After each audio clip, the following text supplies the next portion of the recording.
probably have an idea of how fit you are, but it's always good to have specific numbers. These can help you set realistic goals, help track your progress, and keep you motivated.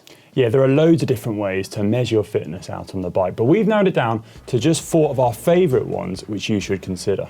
But before we get started, head over to the GCN app and let us know how you track your fitness.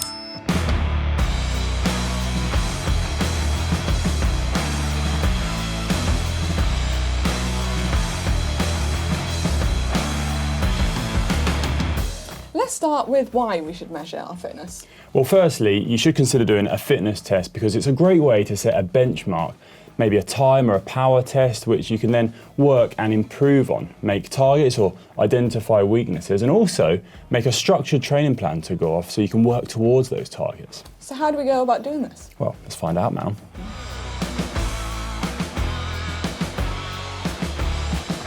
Right, first up is a very effective way of measuring your fitness, simply timing yourself on a stretch of road. You might think you need science and a fancy lab to test your fitness, but you don't. It can be easily done on a climb or your local stretch of road with just a stopwatch. Yeah, timing yourself on a known section of road is very useful and it's such an effective way of measuring your form. You maybe do it every few weeks or every few months and you can see how your time on that section of road may change, whether you're getting better or maybe you're decreasing in performance a little bit.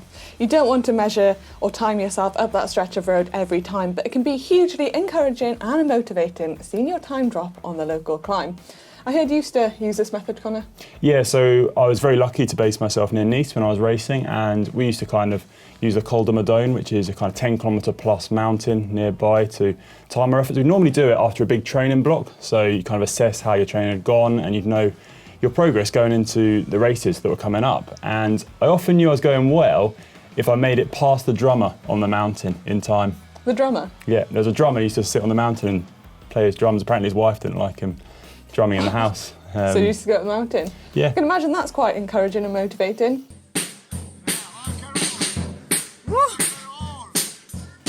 Try to pick a start point and an end position and stick to that every time just for a bit of continuity. Things like road signs or paint markers on the road are great. It doesn't necessarily have to be a drum set. Try and test yourself on similar weather condition days too. A dry day with low wind is perfect. Try not to test yourself on a really windy day because on one hand you might have a horrible headwind and your time's going to be much slower, then on the other hand you could have a tailwind and you'll be much faster. But deep down you know that's cheating.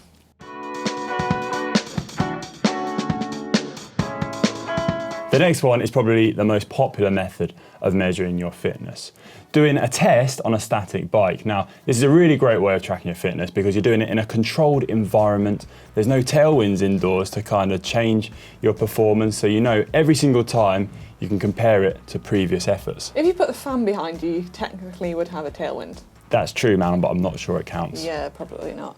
But these kind of tests are very unpleasant. I always used to dread testing day, and they do require 110% of your effort.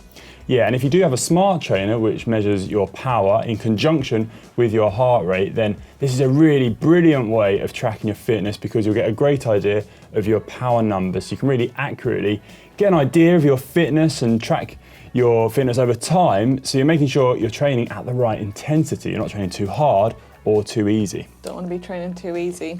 Once you've got your static bike, your power and your heart rate set up, you're ready to do a test.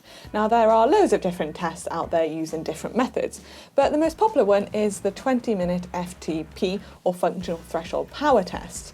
You ride for 20 minutes as hard as you can, and then you take your average watts from that 20 minutes and multiply it by 95%. And then that gives you your FTP. Yeah, then from that, you can then train in different zones, which are based on percentages of your FTP. Now, we recommend repeating the test every 2 to 3 months maybe, just so you make sure you're training in the zones based on your current fitness. Different platforms like Zwift and Sufferfest have their ready-made test for you to try out, as me and Ollie found out not that long ago.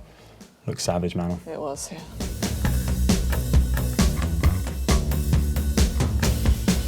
Measuring your resting heart rate is a great habit to get into and one that many pro cyclists do. And it can easily be done with a simple heart rate monitor, a fitness watch or a fitness band like Connor's Whoop that measures all sorts of data. Yeah, but if you don't have a Whoop or a fitness band, don't worry. A simple way of tracking your resting heart rate is when you wake up in the morning, simply measure your pulse for a minute and note that value down. Improvements in your aerobic fitness can lead to a decrease in your resting heart rate. Yeah, but you will see your resting heart rate increase over time as you put multiple days down of training. So don't worry about that, that's normal. What you want to bear in mind is if you see your resting heart rate spike quite dramatically. Now that could be a good indicator that you're sick or you're not quite feeling 100%. And if you do see this, that's a good idea to back off the training and take some extra recovery days.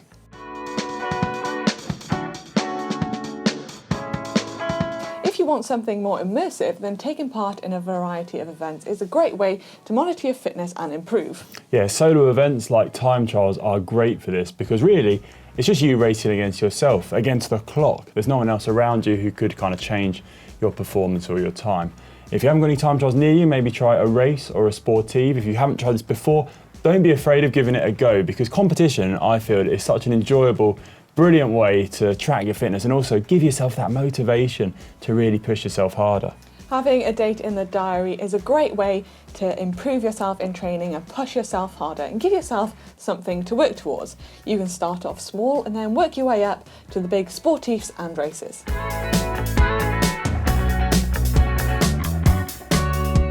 Make sure you get a good warm-up before you start your test so you can really get the most out of yourself. You want to treat this test as if it's a race.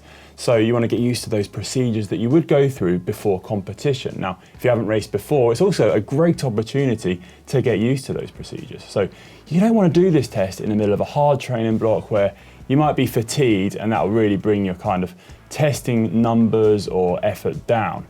And you want to make sure you have a few days easy before the test starts so you really are at your best, ready to put yourself through your paces. You also want to make sure the conditions are the same when you test every time, if that's outdoors or indoors. If it's outdoors, make sure you're doing it on a fairly nice day, not much wind, not on a rainy, stormy day where it's really going to affect your motivation and your effort. And then if you're doing it indoors, try and use the same turbo trainer, the same bike and the same power meters. And one last thing, I always like to note my power numbers down after I've done a test so I can look back and see how far I've come. So there are some of our top ways to measure your fitness. Yeah, and if you have any more which maybe you use in your own training to track your own fitness, please let us know in the comment section below. If you enjoyed this video, then please give it a big thumbs up. Yeah, and maybe send us in your drum set shots on climbs as well.